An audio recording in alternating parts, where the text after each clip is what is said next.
We will begin the Maimer from Basi Legani Tafshin Memvav.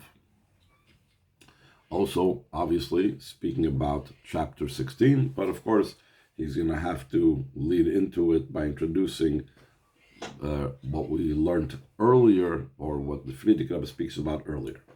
I've come to my garden, my sister, my bride. It's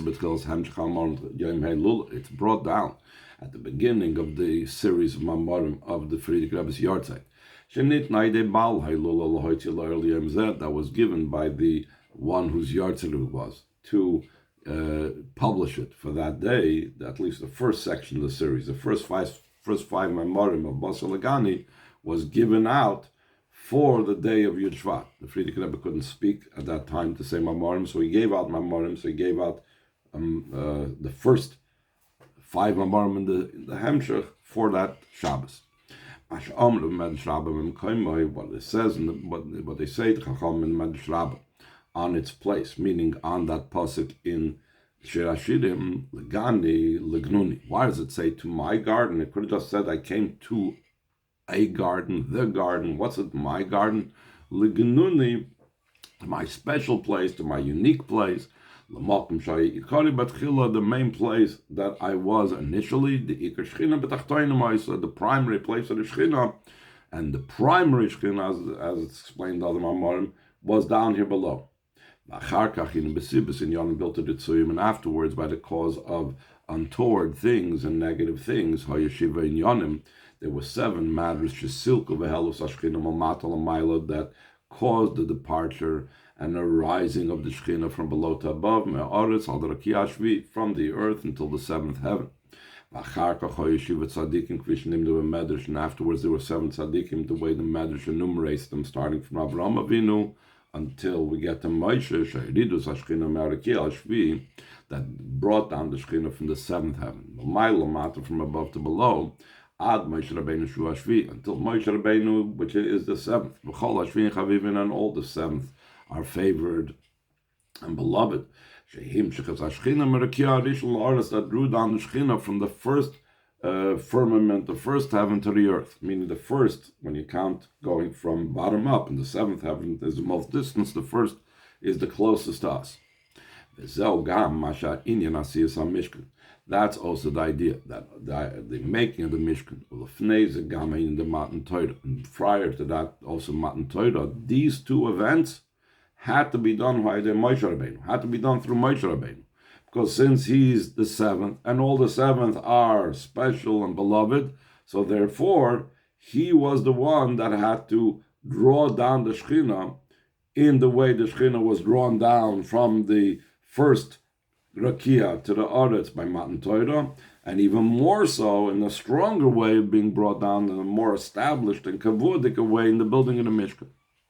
The Inik Siv, it says in the Pasuk, we shall make the kroshim, the boards, the beams for the Mishkan, standing shittim wood, and the idea of this kroshim that were standing shittim wood, in the service of a person to Hashem. Because of this, what it says in the Pasuk, they shall make from me a migdash, and I shall dwell amongst them within each and every one of the Jewish people, which means that we're talking here about the avoid of every single Yid in his own personal Mishkan.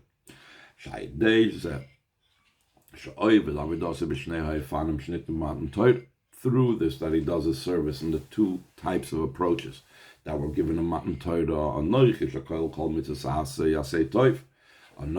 which, like we had recently in Tanya, includes in it all the positive commandments, which is the idea in the Pasuk says, do good. As we also learned in Perek Chav in Tanya, that means you shouldn't have any other gods. It includes all the negative commandments, turning away from bad. In the Tmuras HaKesher im HaOlam, instead of the bond with the world. Keresh, we know, is a level of the word kesher. And it's also, it's the same letters like the word kesher. And it's also the same letters like the word that the Rebbe says, doesn't want to say the word. He says it's not a matter of truth. In other words, it's the 3 letters of the kesher that spell out untruth. Va'adrab, that's the opposite, and here he says it openly. So inyan shel sheker, it's not just that it's not the truth, but it's even worse. It's an idea of falsehood. Nasa hakesher ma'olam ba'ofen shemahapach sheker ha'olam li'eskeresh lamishkan. So the person, through his fulfilling the mitzvah sase, through his fulfilling his mitzvah loisasa, so his bond with the world becomes in such a way that it transforms the falsehood in the world that it should be instead a beam of the Mishkan. And when he does that, through that becomes what the whole purpose of the Mishkan is, that I shall dwell within them. Meaning within them, not just within it, within the physical Mishkan, but within each and every Yid. They avoid this kol echad ve'echad through the service of every single person, so the Shekhinah dwells within each and every one of us. Until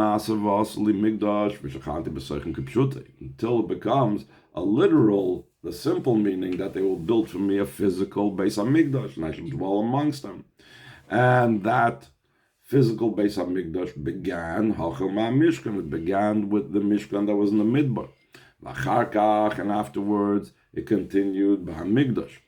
Mikdash Rishon, the Mikdash Sheni, the first Beis HaMikdash, the second Beis HaMikdash, v'ad l'Mikdash HaShlishi, until the third Beis HaMikdash, shekulam nechlalim ba'atzivui v'asalim Mikdash. These are all, starting from the Mishkan, going through the third Beis HaMikdash, all of these places are all included in the mitzvah in Parshas Truma that says, they shall make for me a Mikdash. Like the Rambam wrote at the beginning of the laws of the chosen house, of the laws of the Beis HaMikdash, right away at the beginning, that the mitzvah of Asalim Mikdash applies to all of these sanctuaries. Through building the Beis HaMikdash both internally and the external Beis HaMikdash, Nasis Amshachas HaShechina Lamata becomes the drawing down of the Shechina down here below. That's the idea that they will dwell forever upon it, but also, like the Friedrich Rebbe explains, the Rebbe is going to mention this here, the everlasting one will be made to dwell upon it. Through the avoid of sublimating Klippa and transforming Klippa, the glory of Hashem arises in all the worlds. The Pirish is Kanhu, the meaning of that it will depart. What does it mean over here? It's in such a way that I will dwell amongst them. It doesn't mean that Astalik, that he leaves, that he's here with us. The way how he's with us is in the way of being elevated. Most the revelation of the light of that which transcends all the worlds, that's in an exalted fashion. Such a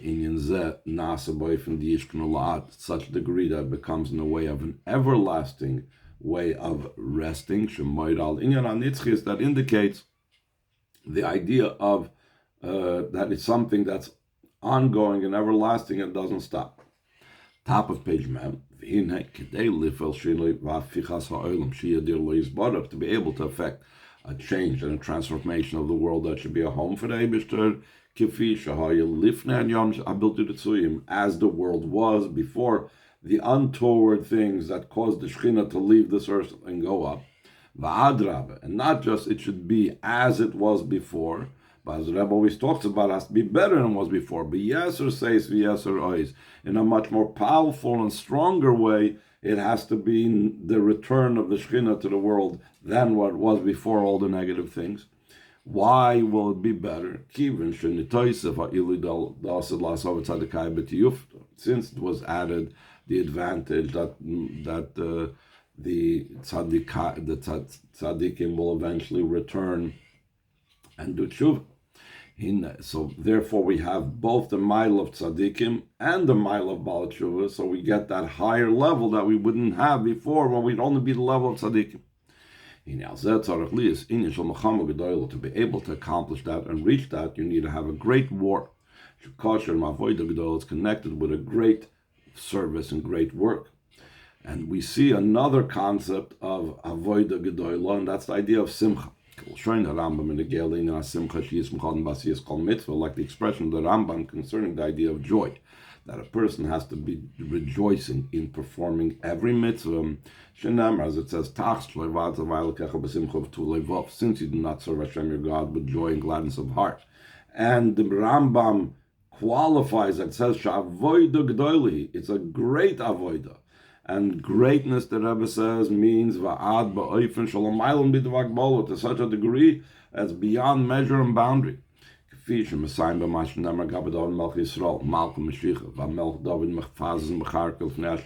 Like he concludes with what says concerning David HaMelech, who's also the idea of King Mashiach, that the King David, when they were turning the Aron to Yerushalayim, was jumping and dancing before Hashem with great joy. And he brings this pasuk in continuation to the halacha concerning teaching what every single yid has to do. They are considered the people of the war, the soldiers, that they actually fight the war to fulfill the will of the king. Legani, that should be that I've come to my garden, Legani, to my special place, to the place that I was there primarily. That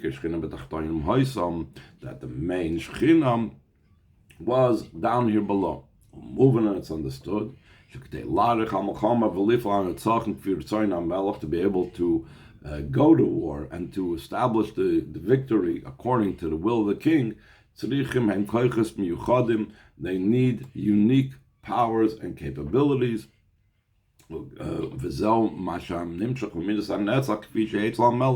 And that's where it comes from, the midah of the victory, the midah of Netzach, the way it is by the king. Stop over here.